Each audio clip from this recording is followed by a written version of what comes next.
All right, Mr. Doyle, I am recording in 5, 4, 3. My name is John Doyle, and I am a poor but honest man. And right now, I'm about to make my Toronto Mike debut. What up, Mike? Toronto. VK on the beat. Check. I'm in Toronto where you wanna get a city love. I'm from Toronto where you wanna get a city love. I'm in Toronto Mike, we wanna get a city love. My city love me back for my city love. I'm in Toronto. Welcome to episode 1822 of Toronto Mic'd, an award-winning podcast proudly brought to you by retrofestive.ca, Canada's pop culture and Christmas store. Save 10% with the promo code FOTM for a limited time. Great Lakes Brewery. Order online at greatlakesbeer.com for free local home delivery in the GTA. Palma Pasta. Enjoy the taste of fresh, homemade Italian pasta and entrees from Palma Pasta in Mississauga and Oakville. Visit palmapasta.com for more. Fusion Corp's own Nick Iones. He's the host of Building Toronto Skyline and Building Success, 2 podcasts you ought to listen to. RecycleMyElectronics.ca. Committing to our planet's future means properly recycling our electronics of the past. And Ridley Funeral Home, pillars of the community since 1921. Today, making his Toronto Mic'd debut, it's John Doyle. Great to meet you, John Doyle. Very nice to be here, Mike. It's actually an honor, considering all of the great names you've had here. But enough about Bill Brio. Oh, Bill Brio. Bill is an old friend of mine, a dear friend, and I admire Bill a lot. He's still going with his podcast, Brio TV Online. It's just that he and his partner Sandra have moved way out of town. Orangeville, maybe? Is it Orangeville? Shelburne, somewhere out there in the wilds. Because he grew up near Cloverdale Mall, because he went to Michael Power High School a bit before I got there, but we were both graduates of Michael Power High School. So I know he's an Etobicoke guy, but you're right, he has moved up to Orangeville or something like that. Georgetown, maybe. Somewhere up there. But Bill Brio is, still going strong, because he just put together a little video about, and I'm of a vintage where I completely missed this, but there was a Rocket Ship 7, or I think that's what it's called, out of Buffalo. When I was growing up, this did not exist, but it would be like nostalgia that I think baby boomers could hook to their veins, and Bill put together a nice video about that. But you didn't grow up around here, did you? No, I did not. So yeah, that would be missed that one. Way before my time watching TV in Canada. No, I was born and raised in Ireland. I came to Canada in 1980. I came here as a student, actually. I went to York University.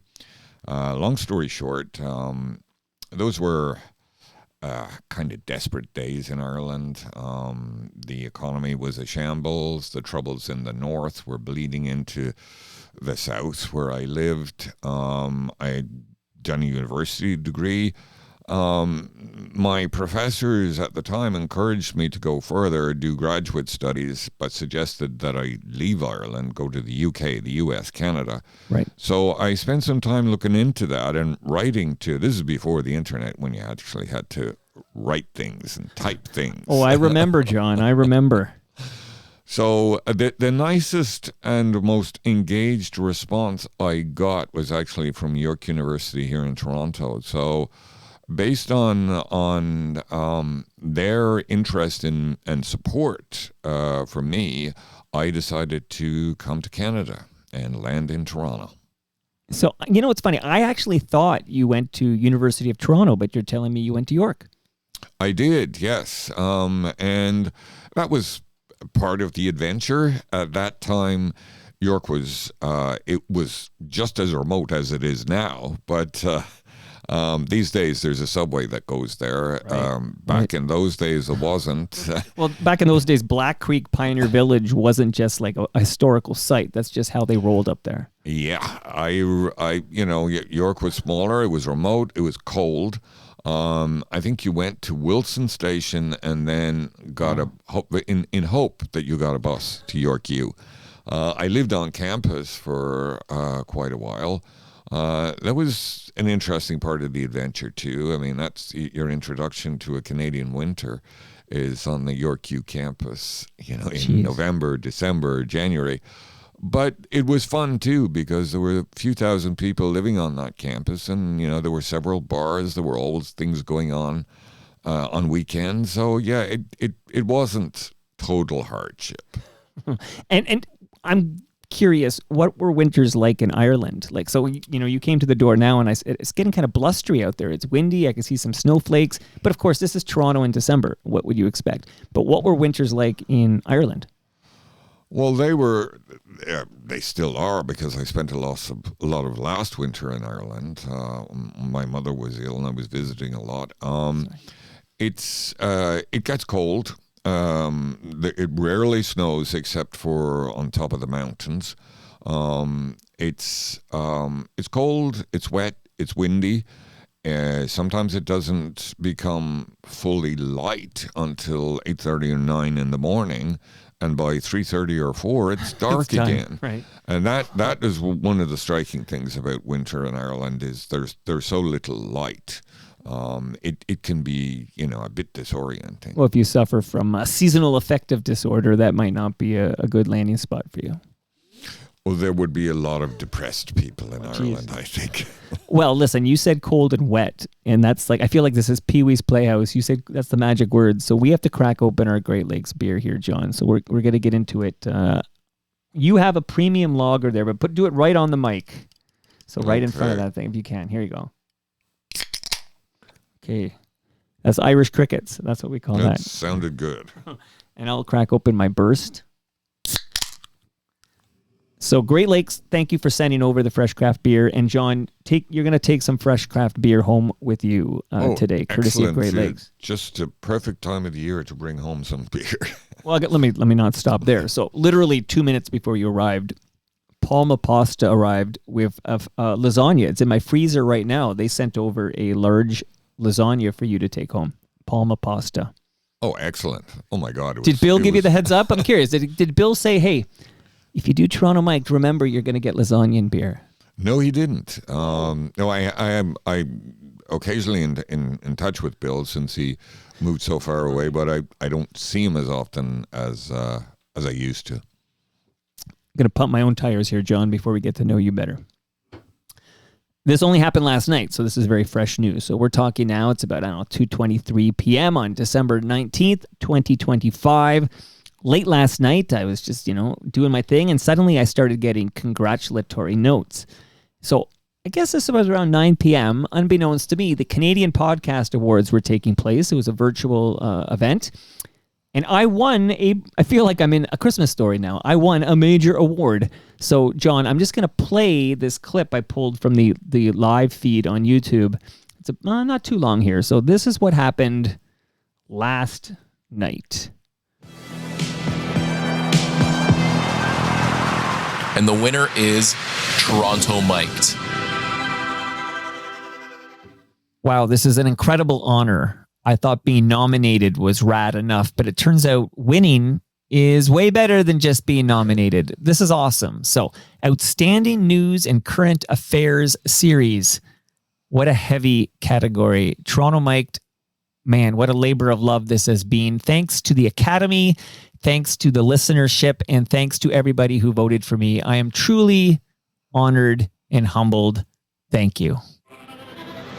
Presenting Outstanding Science Series. So, John, what happened is they told all nominees to submit like a acceptance speech. So I said months ago, I recorded that and sent it over. It wasn't scripted. Obviously, you can tell that wasn't scripted. But yeah, I completely forgot. But that happened last night. So I won this major award from the Canadian Podcast Awards.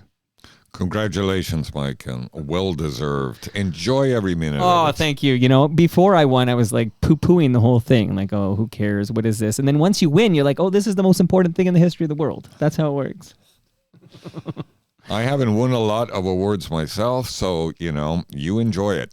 Well, here, you just opened the door once again, Mr. Doyle, because I understand, and you can tell me if this is true, you won a gold medal for debating skills in the Gaelic language. Is this true or false? It is true, yes. My father, especially, early in my childhood and teenage years and that, my father was a proponent of bringing the Irish language back into life in Ireland. He was a member of an organization that, proposed that, promoted it. My father actually had a career in community theatre, which was taken very seriously at that time in Ireland, as an actor in Irish language plays, and he won awards for his work.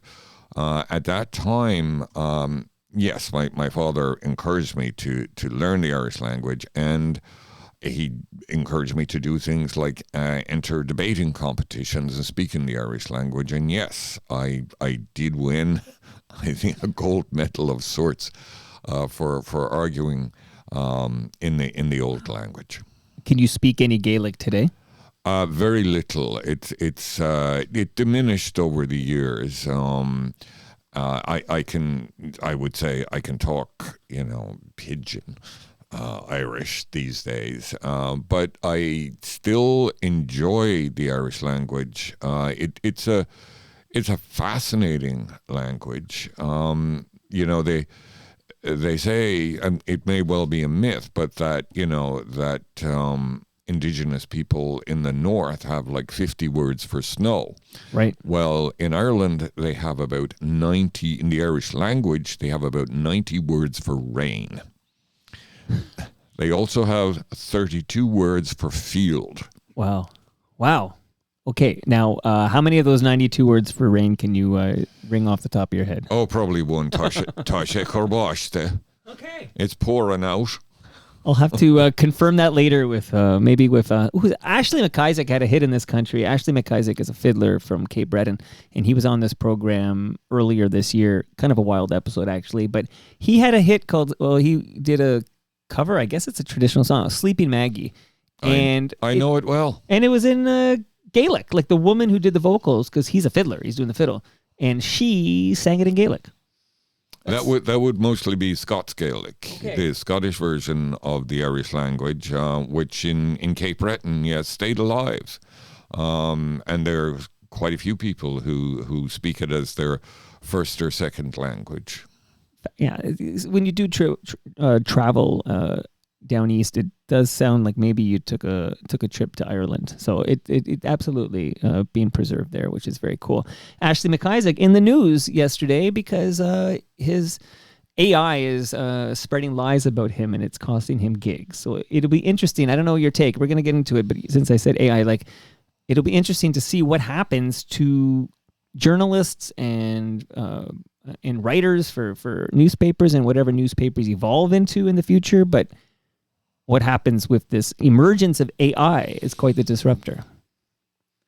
I don't know if you have any thoughts you want to throw at me before we move on, but in terms of AI, yes, I mean it's a big disruptor in the media, especially in news media. I'm sure that using AI, you could concoct most of the content of a newspaper like the Globe and Mail or the Star, but given my experience and the kind of work I did at the Globe and Mail for many years, AI cannot fake a columnist's voice, a columnist's tone, and the things that a good columnist does. That is, they have, recurring jokes, lines, they create characters who come in and out of the column. AI just can't do that. A writer can. You mentioned the Globe and Mail there. Okay, you had a long career as a TV critic at the Globe and Mail, but what is your current status? Like, you're officially retired, or how would you refer to your current status? I am a writer. I left the Globe and Mail 3 years ago, thereabouts. And I left at the earliest opportunity, really, in part because I had other things to write. About 6 or 8 years before I left the Globe and Mail, I wrote a play. This was kind of inevitable, given my background. I already mentioned my father and his time in acting, and my father encouraged me from an early age to go to the theatre. I think maybe the first time I actually saw a play was when I was 4 years old in a small town hall in Tipperary in Ireland, and I was there because my father was on the stage. My late sister also was drawn to the theatre, wrote a play that had a brief run in Dublin, and before she passed away, she had adapted 2 famous Irish short stories for the stage. So about 8 years or so ago, I decided I'm going to write a play, and I wrote it. It was submitted to just 2 or 3 people. One person hated it. One person never responded to it. But the third person was Richard Rose, who was then the artistic director at Tarragon Theatre. So he got on to me and he said, I think this play is a mess, but there is definitely something there. And I'd like us to sit down with some actors, do a reading, and let's see what happens. Let's try to take this forward. So that, since then, I've been writing for the theatre. That play at Tarragon, we workshopped it for about 2 years, which was a wonderful experience for me. If you're a writer, even if it's a newspaper columnist, you're mostly working alone. It's you in a room at a computer. If you're working in the theatre, it's collaboration. And I really enjoyed the experience of going to the Tarragon, every day for a week, and sitting in a room with actors, a director, right, discussing the play, and coming back a month later, doing it again. So that first play was not produced because COVID came along and shut down everything in the theatre. Right. I revised it. It's still sitting there, and I hope it will be produced. Then I wrote a second play, which hopefully will be staged here in Toronto, probably next 27, because at the core of the play is the Irish famine crisis of 1847 here in Toronto.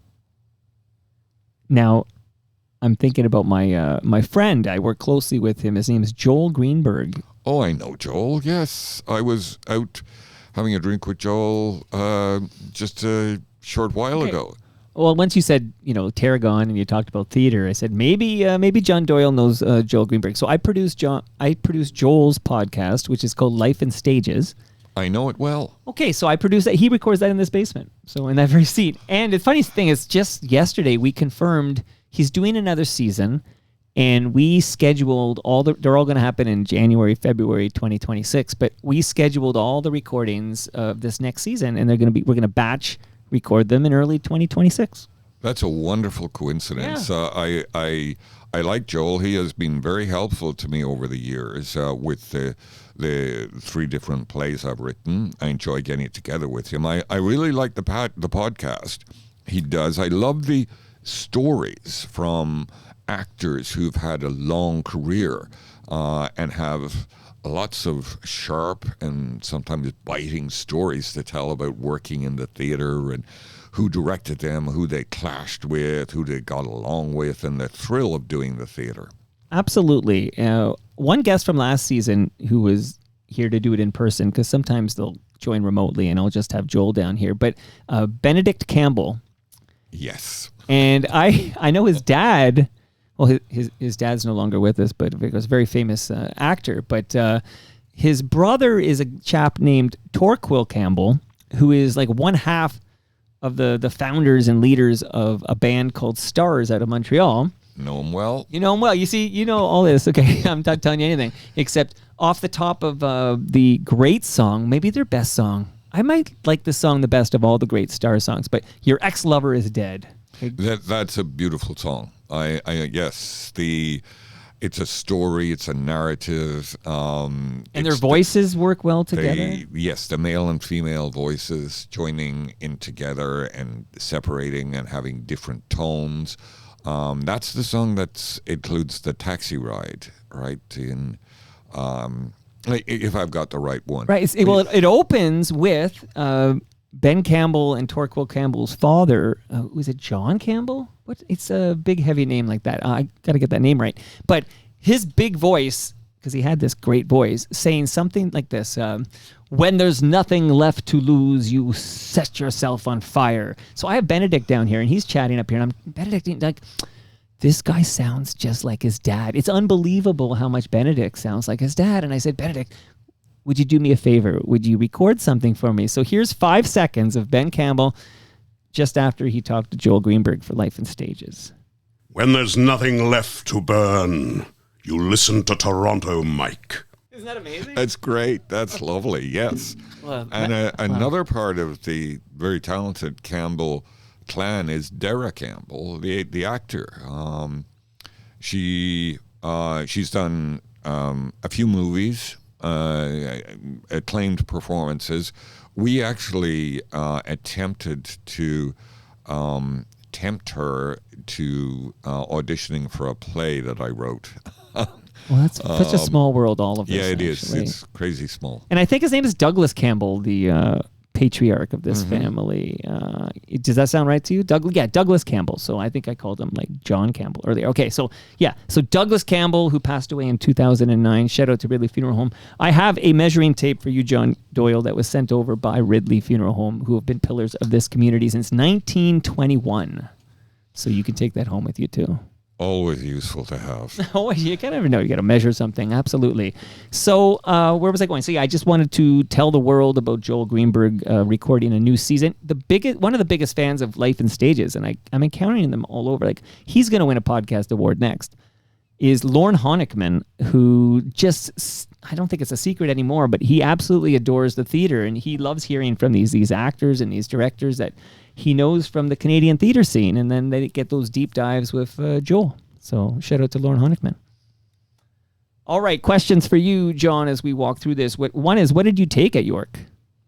I was supposed to do a PhD in English. My alleged topic was a dissertation about modern Irish fiction by women writers, and tying that the narrative, the novels, the stories told by women writers, with changes in Irish society. That is, changes to laws about marriage, about divorce, about contraception, about the different shifts in Ireland in the 20th century, and that being reflected in fiction written by women. That dissertation did not get me. Okay. Okay, because I'm curious how you end up at the Globe and Mail, and maybe on our way to that, we got to get you the Globe here and find out this story. But I did read somewhere when I was researching that you did work in radio and television before you started at the Globe. So I would love to know a little detail about that, if you don't mind. Well, yes, I worked at the campus radio station at York, CHRY. Worked there for a while. I think might have been the news director for a while. I also, one of my first jobs in journalism was I was a researcher for a few months on Canada AM at CTV. Yeah, that was a temporary position. Somebody was off sick or away. But the way I fell into journalism was actually kind of odd. So I came here in 1980, and if you remember the early 1980s, there was a recession. Things were not great in Canada, and there was higher unemployment in Ontario. Things shifted, And at the time, one of the things that the provincial government of the time enacted was a rule that foreign students could not work outside of the campus that they belonged to. So, I was a TA at York, which was for about 7 or 8 months of the year. But because of this new regulation, I could not be like other students and work as a waiter or work in a factory, whatever, to earn money to stay alive. But there was no prohibition on doing what I decided to do, which was freelance writing. While I was at university in Ireland, I had done some things for the campus paper. And I read a lot. I read a lot of journalism. So I decided to pitch pieces written by me here in Toronto I began with newspapers and magazines in Ireland, in the UK, and some of that was successful because I was let's say it's the 1980s, TIFF is just beginning, the Toronto Film Festival. Oh, the Festival of Festivals. Yes, yeah, when it was the Festival of Festivals. I was able to get, as a student journalist, I was able to get a media pass to that. I could see screenings, attend press conferences. So I could write a piece for a magazine in Ireland about a movie that, in advance of the movie coming to movie theaters in Ireland and the UK, I was able to sell pieces like that. And then when I had a portfolio of pieces done for magazines and papers over there, I was able to send that portfolio to newspapers and magazines in Canada and make suggestions about, opinion columns, whether it was about the arts, politics, whatever. But because I'd been published, I was, they were taken seriously. I got quite a few things published. Nothing paid very well, but it certainly kept me going. And what happened is that while I was freelancing, a friend of mine mentioned to me that he knew this guy who was the new editor of the TV magazine at the Globe and Mail, and I should approach him because he was looking for new writers, new voices. I did. He liked that. That man's name is John Fitzgerald, to whom I will always be very grateful. A wonderful man, a wonderful editor. And I, pretty soon after I met him and started pitching to him, I was writing every week for the Globe and Mail's TV magazine. Is this Broadcast Week? That was Broadcast Week is what it was called, yes.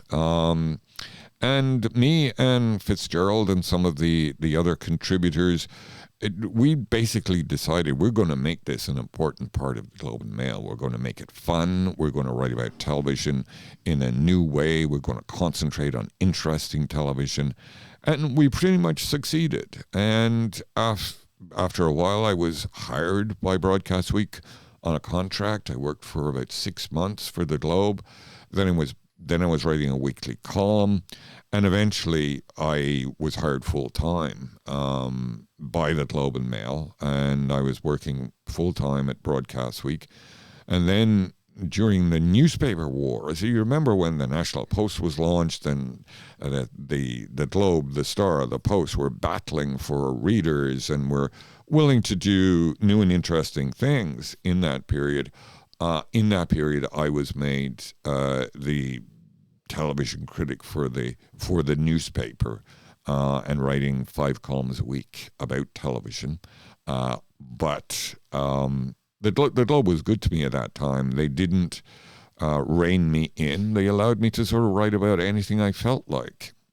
Amazing. I'm going to shout out Brad Wheeler and just if Brad's listening, I think Brad's listening. He listens to Toronto Mike. Brad came on. I co-hosted a show with Mark Hebscher called Hebsy on Sports. And Brad came on that show, but I was politely denied when I invited Brad Wheeler on Toronto Mike. So I'm just telling Brad, let's do it, buddy. Brad's an interesting guy. I really like Brad. I like his writing. I'm glad he's still there at the Globe. He's still there, and he can be a very elegant writer. He can be funny. He's very good at capturing the spirit of people that he interviews. Also, speaking of spirit, I find he's very good at some of the people I try to spotlight. Like, so when a big celebrity dies and the whole world is writing about this person, mourning this person, or whatever, but there are these key Canadian figures that will pass away, and I'll look around and I'll be the only one who's sort of doing something about it. But then if you give it a little time, something beautiful from Brad Wheeler is going to show up in the Globe and Mail. Like, I think he does a great job on these obituaries. He does, yes. He's thoughtful, and he does excellent research. And when you read Brad, you know what he's talking about.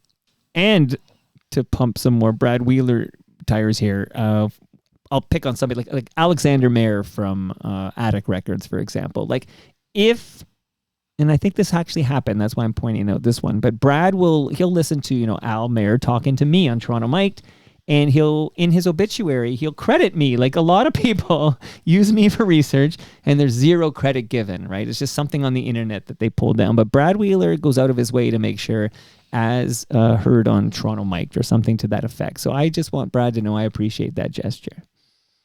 So shout out to Brad Wheeler. Another guy, I just want to ask you, so we're going to talk a bit more about the Globe, obviously, but when you do leave in 2022, you had other things to do, but is it at all a story similar to the story David Schultz tells me, where he's in a meeting and they offer up packages and he leaps out of his seat, like 6 feet out of his seat, and says, okay, me?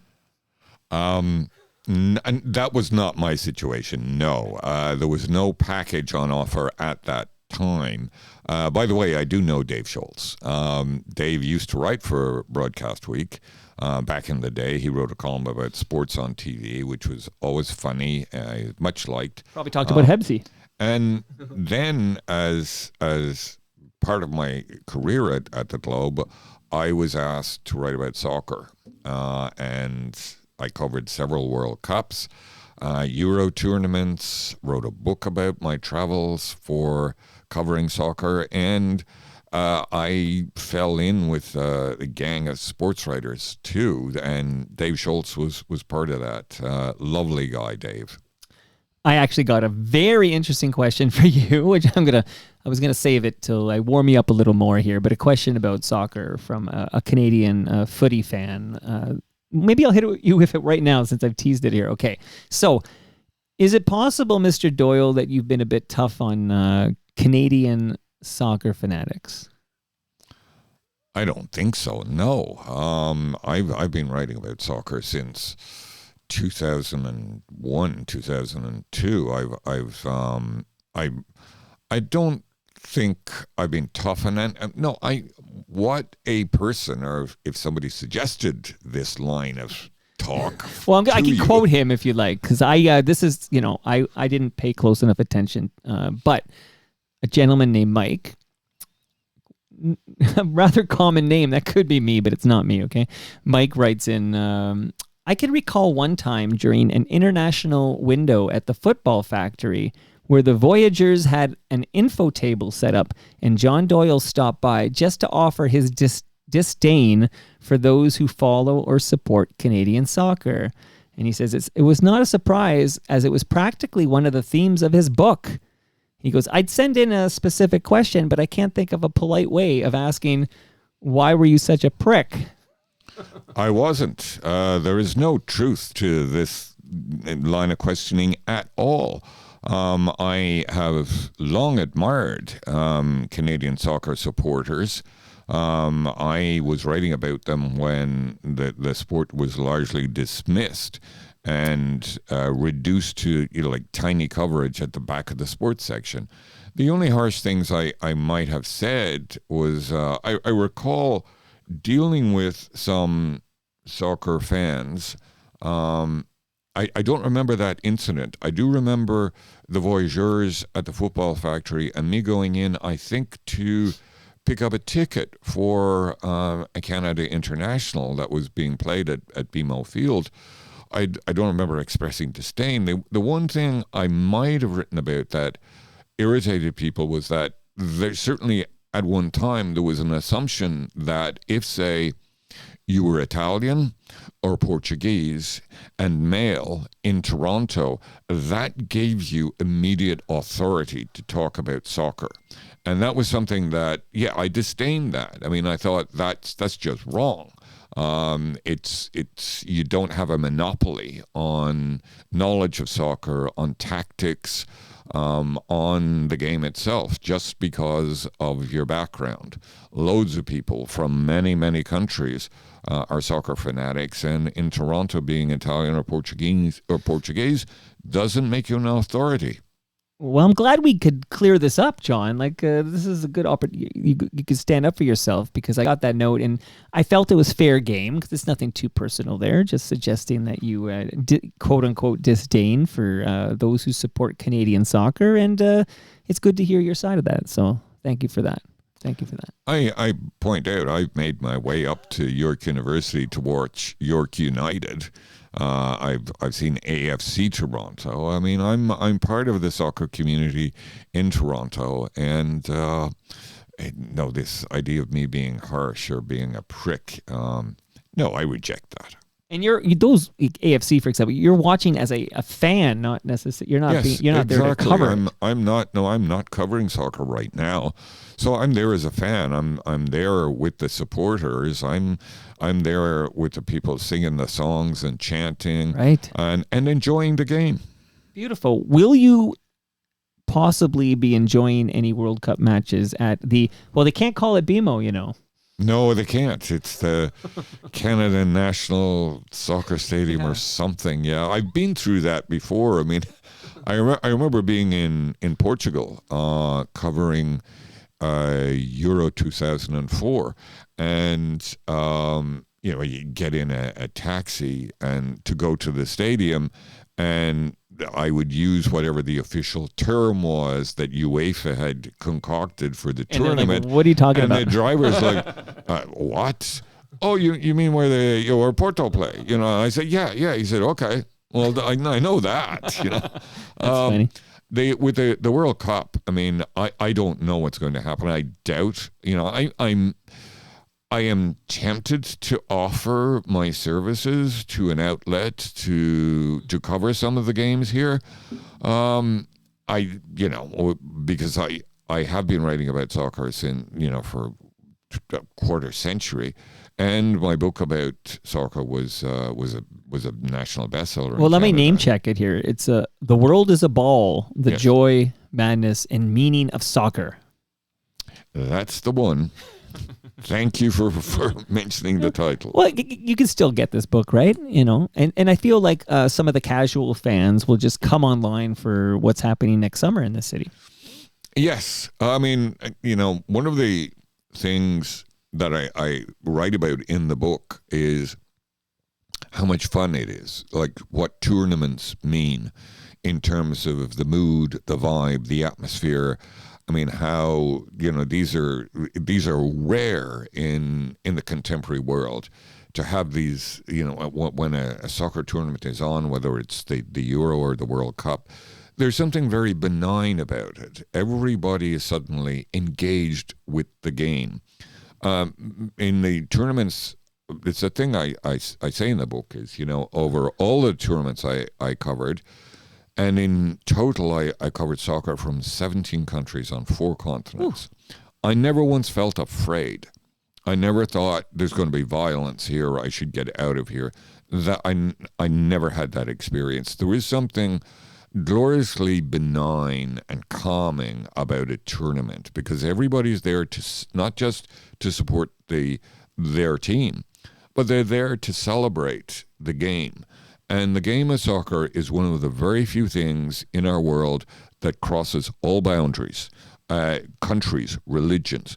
You can, it doesn't matter if you're in Iran or Iraq or in the USA and you're a soccer fan, you know the rules of the game, you know the famous players, anyone can have a conversation about soccer, and that's a really good thing. This is not confirmed, or it's not official yet, but let's say Canada faces off against Italy in the World Cup in Toronto. I'm just curious. Okay, because who did I have over? Andy Petrillo, who is well known to sports followers in this. I had her. She is born here, but of Italian descent. And this is before we knew how possible this would be, right? I speculated, like, what would you do if Canada faces Italy in the World Cup? And she's completely torn.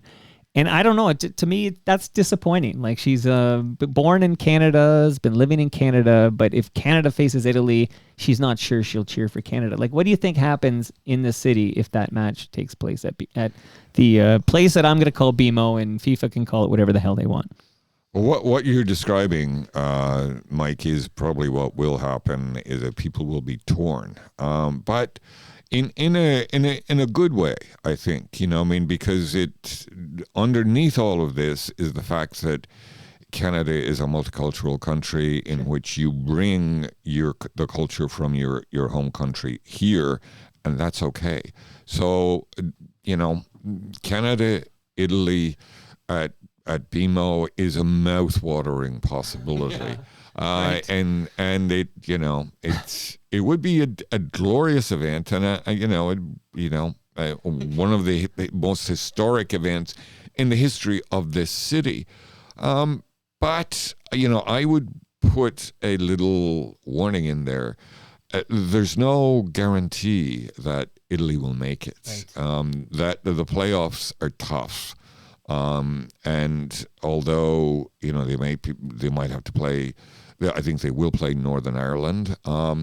Tiny country, not a great number of first-class soccer players, but very determined. I mean, Northern Ireland has qualified for the World Cup before, and in those playoff circumstances, all bets are off.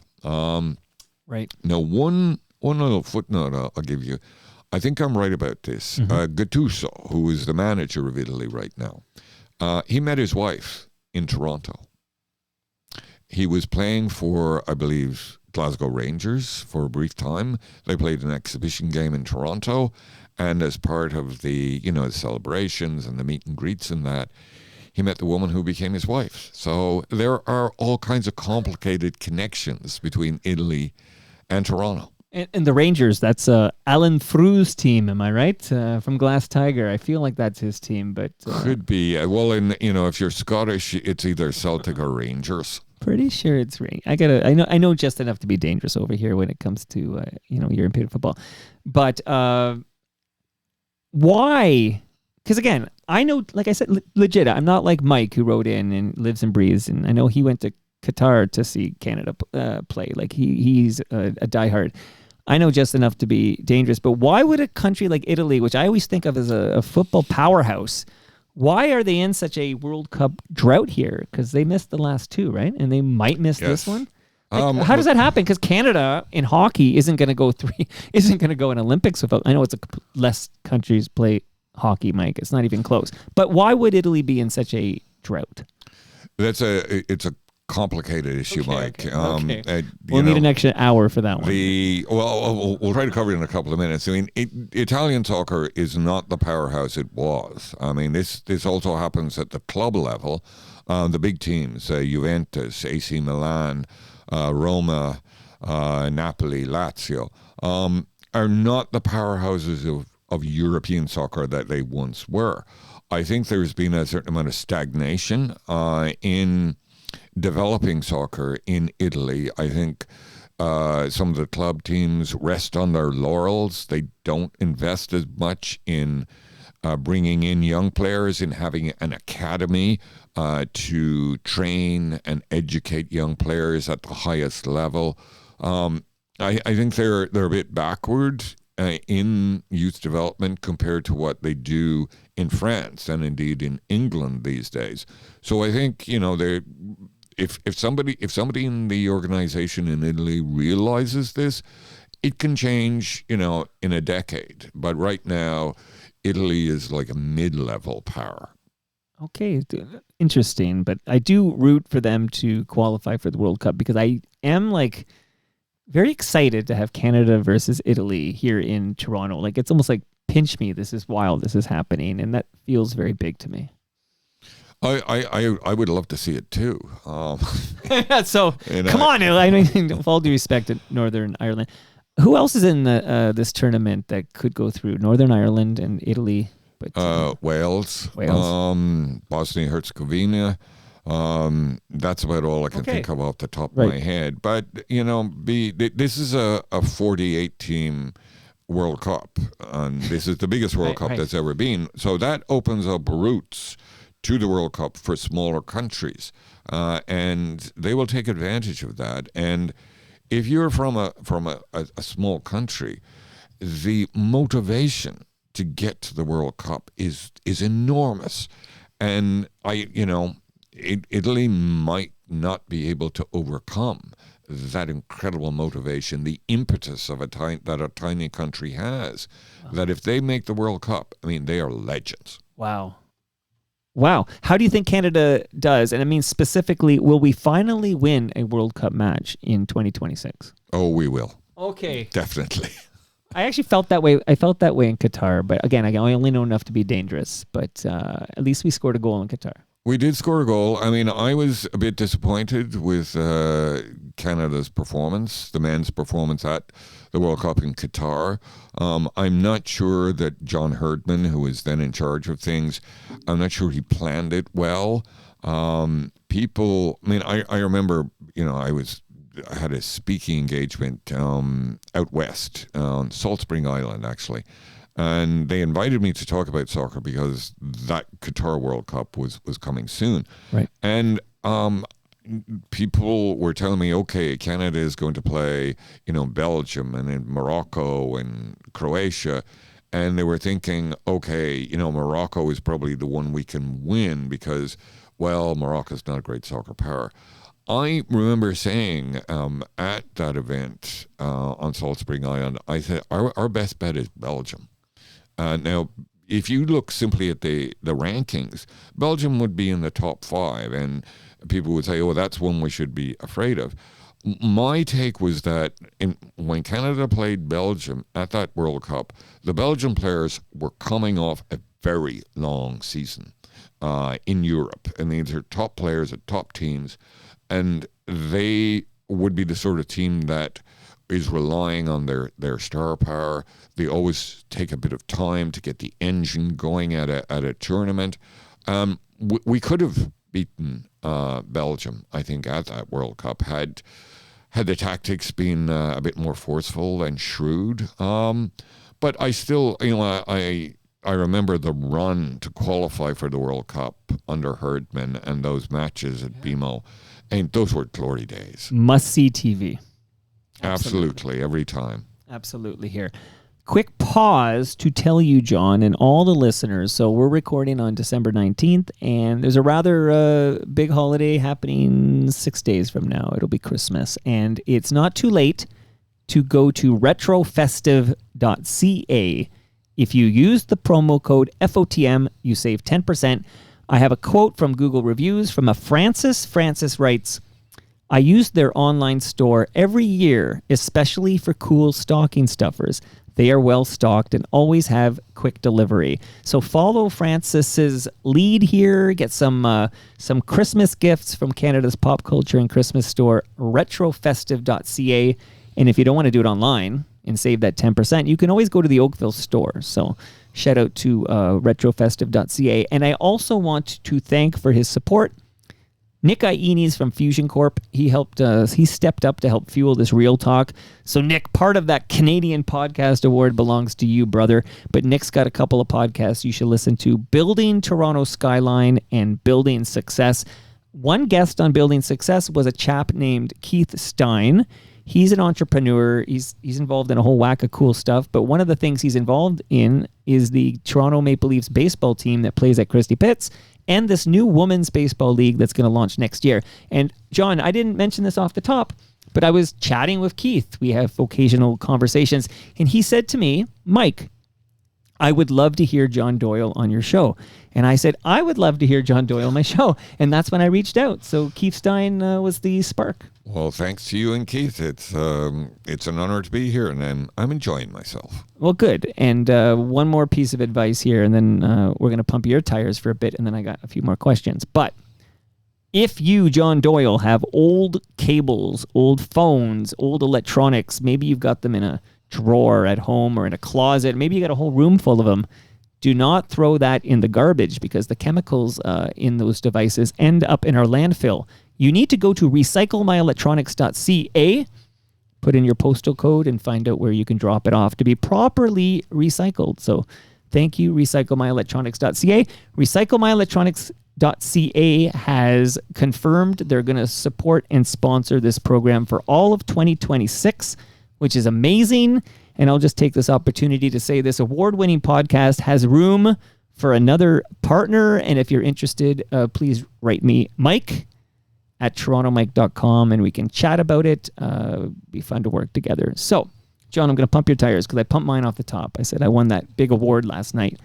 You won a couple of Globe and Mail awards for your writing. Is that right? Yes, I did. These were internal awards. I was kind of like, employee of the year equivalents. Well, like you get at McDonald's. You're, Yeah. No, well, one was a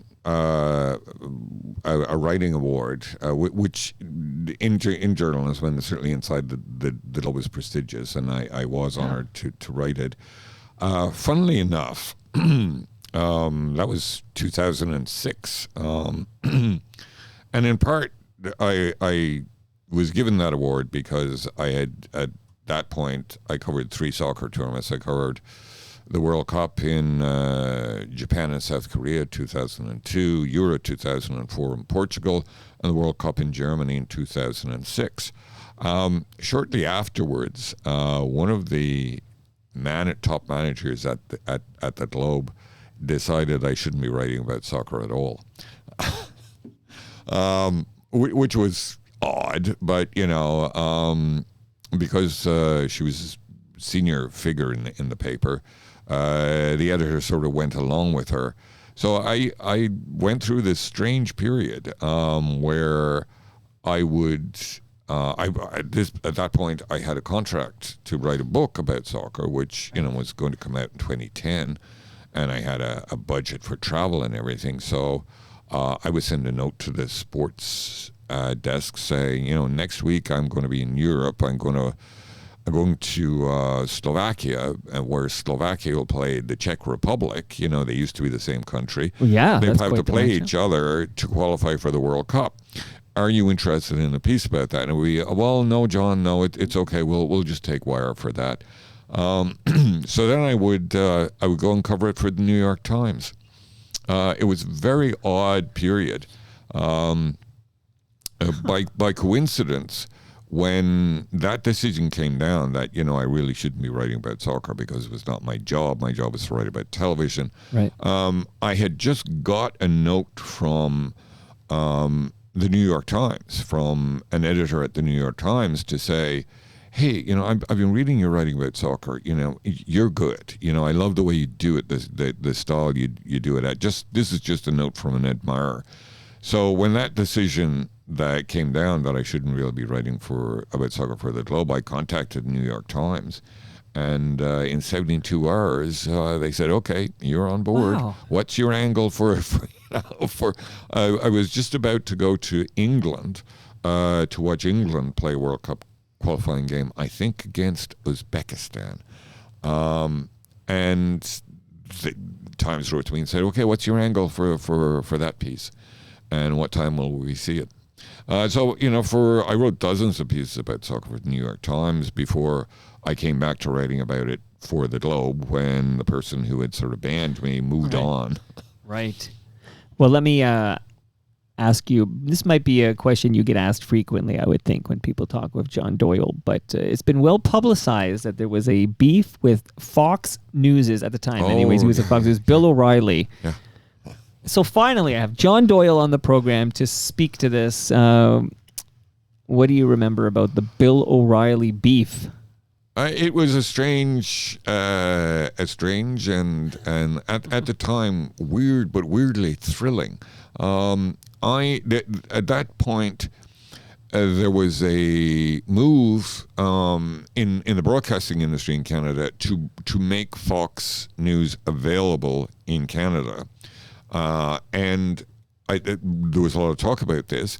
I had seen Fox News in the States, and when I went to LA for work, you watch Fox News on the hotel room, and you could easily find a lot of Fox content online, on YouTube and that. Right. So I began writing about Fox News, and in a gentle but mocking way, saying there's nothing to be afraid of if Fox News comes to Canada. Your best response is to laugh, because so much of it is extreme. And Canadians, I don't think will be big fans of Fox News, because we're not that kind of people.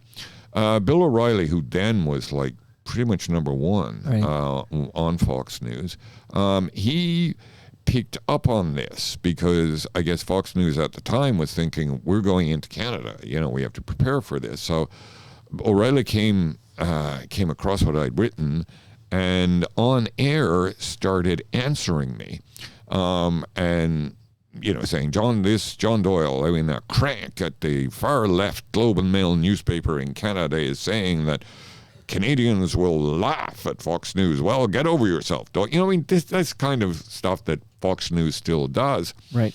So I started getting, some of his fans found me online. I started getting hundreds of emails from Fox viewers, Bill O'Reilly fans, telling me I'm an asshole, I'm a jerk, what do Canadians know about anything?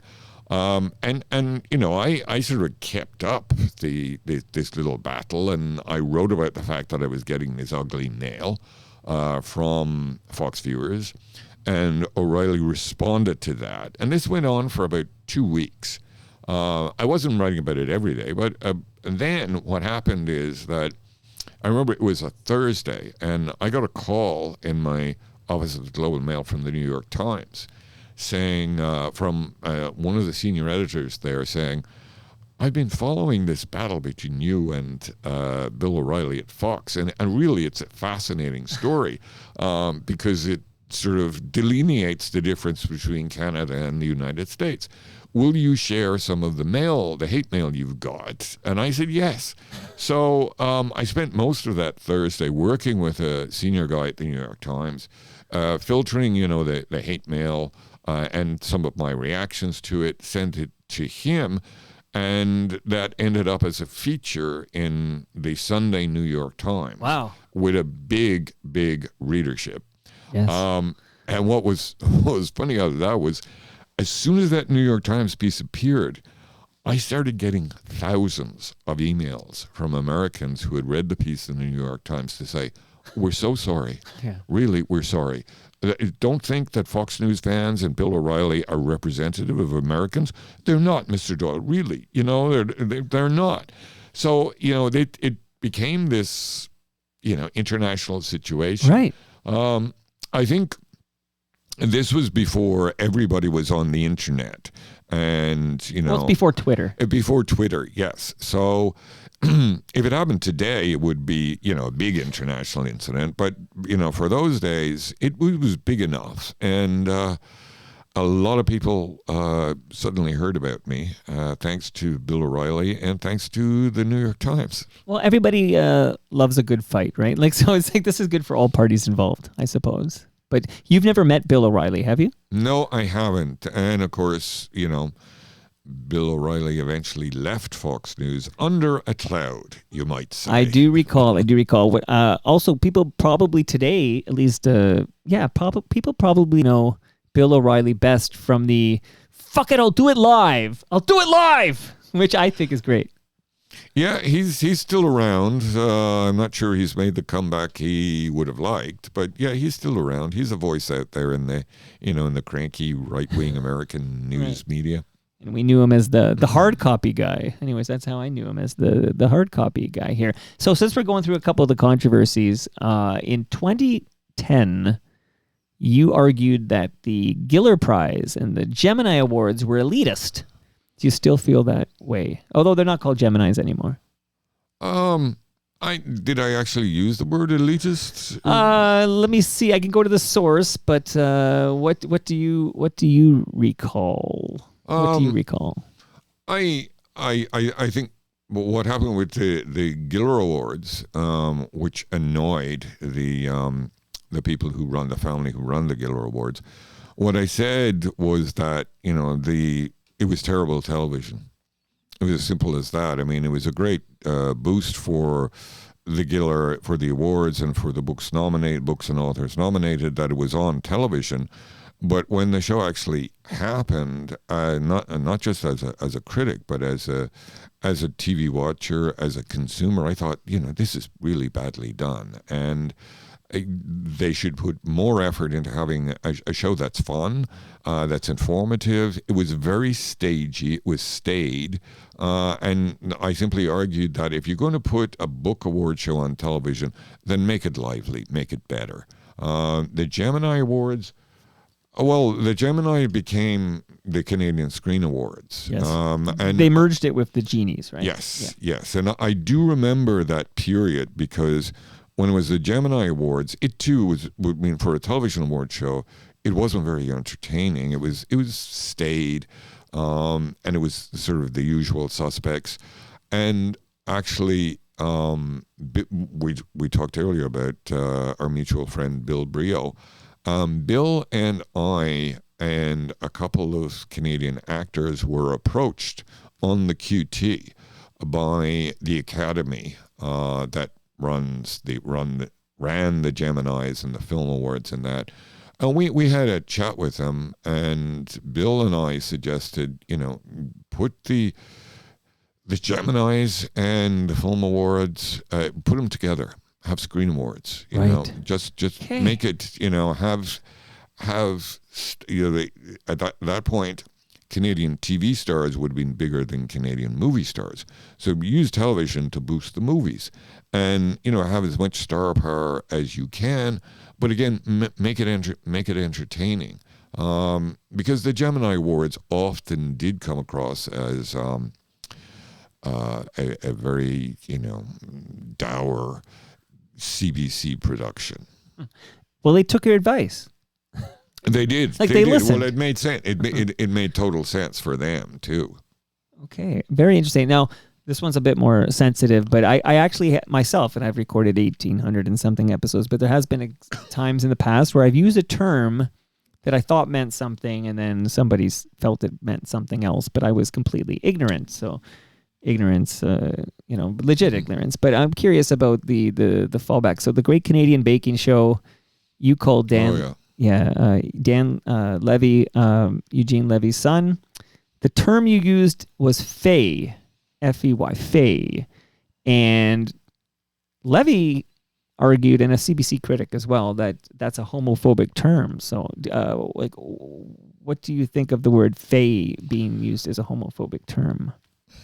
Well, that's two questions in one. Yeah. Well, right? you separate them. You separate them. I remember that incident, and there was a whole context for it. I probably shouldn't have used the word.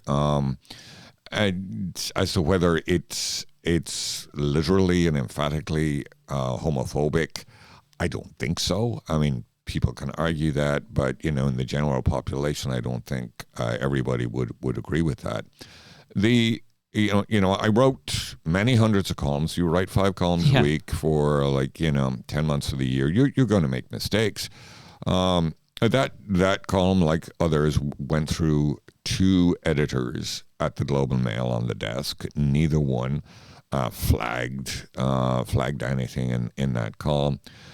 And Dan Levy then went. It began with his sister. Levy went overboard about that column. And the context there is that the very first episode of Schitt's Creek was sent to me when Schitt's Creek was debuting on CBC. And I think I was only sent one episode, which is odd. But in Canada, that happens. Usually you get, 3, 4 to 6 episodes, whatever. It was only sent one. And I watched it, and I didn't like it. I thought, as most people realize now, the early episodes of Schitt's Creek I didn't like were episode bad. 1 either. In fact, No. I've taken a couple of runs at this program, and I nope out pretty quick because it doesn't feel like a great show off the top. I don't know. Well, I'm no. told it gets better. It wasn't. It was a pretty poor show at the beginning, and what I said in my review was, this is a one joke show. I mean, that it seems to be there's just one joke, and there's all this stuff around it, but it's really just one joke. It was a negative review. Dan Levy was furious, and after that review appeared, an odd thing happened. I got an email from a senior CBC executive, and it took me a minute to realize what was going on. It was because it was from a personal email account. It wasn't a CBC account, telling me how upset Dan Levy was about the review, and that, I maybe I was too harsh and I should be aware of how upset he was. I think that from then onwards, Dan Levy had it in for me. He was going to damage me in some way if he could.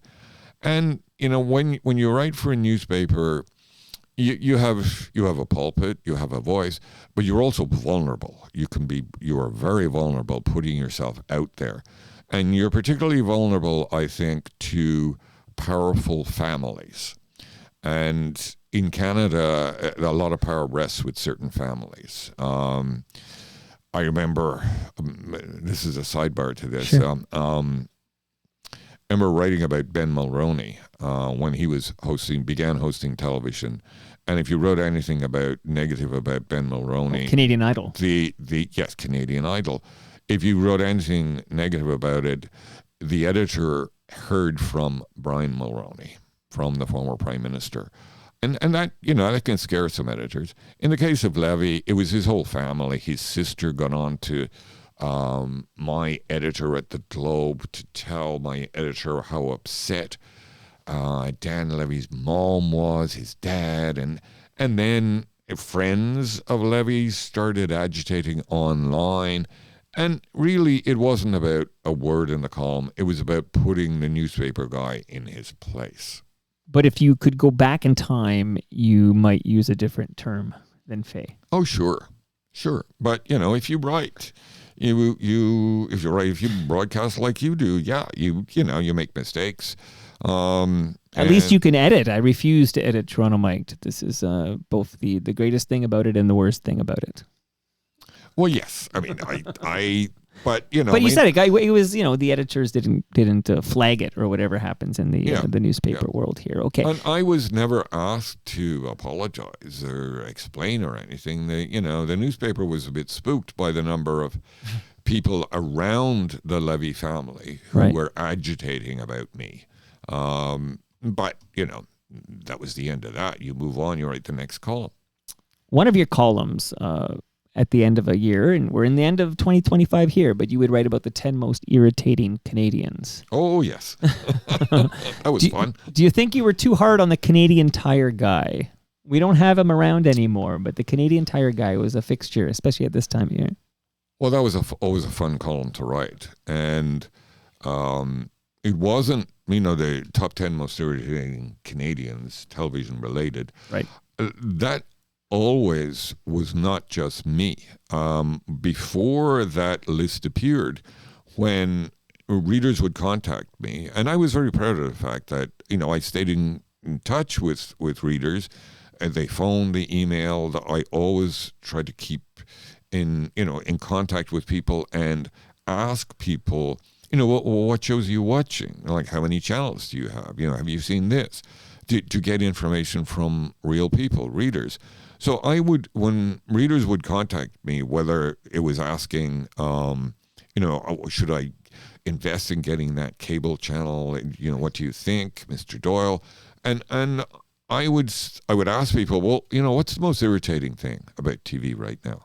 what really irritates you? I mean, are there commercials that you hate? Right. And a whole bunch of people said that Canadian Tire guy. He was polarizing. He is just, if I see that guy one more time, I just turn down the volume. I want to change the channel. 100%. Yeah. So, I don't think I was harsh on him. No, my tongue was in my cheek with that one. I thought coming off the heavy Dan Levy talk there, maybe Canadian Tire guy, because absolutely I wrote about him on my little blog, but the Canadian Tire seemed like he was just in your face all the time. And this is a time, looking back, when I would see ads. The only ads I see now are when I watch live sports. Well, it's true. Yes. I mean, there's a whole different vibe about television now. It used to be that commercials where there were commercials that everybody saw, and you could make conversation with people who you didn't really know about. Oh, that awful commercial! Because everyone watched ER last night. Yes, yeah, those were the days. Yeah. Those were the days. Oh, we just lost Meathead. My goodness gracious, what a tragedy that was, Rob Reiner. Yes, a great man as an artist, as an actor, as a director. Did you meet him? No, I've never met him. I've been in the same room with him when I was the television critic for the Globe, and I would go to Los Angeles for the press tours that were usually on twice a year, and I would usually go to one of them. Those were good events. You learned a lot as a writer, as a consumer about television, the industry, and you also got to meet people, who create television, the bosses who run networks and streamers and that, and I'm pretty sure Reiner was a speaker at one of those events. Now, so you're obviously retired from the Globe and Mail as their television critic in 2022. We talked about that earlier, but I know many I'm going to use my words carefully, many a great writer in this market that took a package and quote unquote retired. Okay, I'm now thinking of people that were like Ben Rayner, for example. They were and Peter Howell. These are a couple of guys who've been over here. Ben's going to be on the show 2 weeks from now. We're going to catch up with Ben Rayner, who's in the Maritimes right now living. But these are chaps who did resurface in their paper, the Toronto Star, as freelancers. So will we still read John Doyle in the Globe and Mail? I doubt it, to be honest with you, Mike. The Globe hasn't, been in touch with me to say, could you write a few things for us or anything? Newspapers are strange beasts. I know you mentioned Ben Rayner. I know Ben. I used to see Ben. Okay, a big soccer fan, Yes. Toronto FC fan. He and I would occasionally go to a bar and watch Toronto FC play if they weren't playing at home. Peter Howell too. The Star, I think, at a certain point realized that they had let go or gotten rid of some key people. Peter Howell being, near the top of that list, a first-rate movie critic, a good writer.